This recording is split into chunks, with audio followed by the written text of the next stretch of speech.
Azerbaycan canlı ufak bir parça alabilir miyiz? Efendim? Canlı bir dört. Ufak bir parça canlı olarak. Az sonra mı diyelim?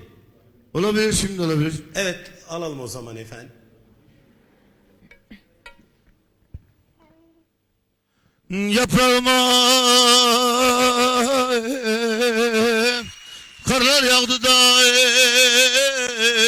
boran vurdu, döküldüm, bir fidandım, seller geldi, annem kökten söküldüm.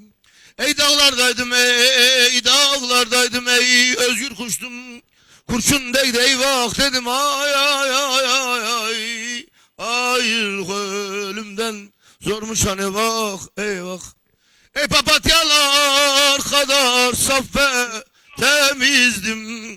Ben de herkes gibi birini sevdim. Güneş vurdu karlar gibi eridim ay ay ay ay ay ay ay. Ayrılık ölümden zormuş bak eyvah.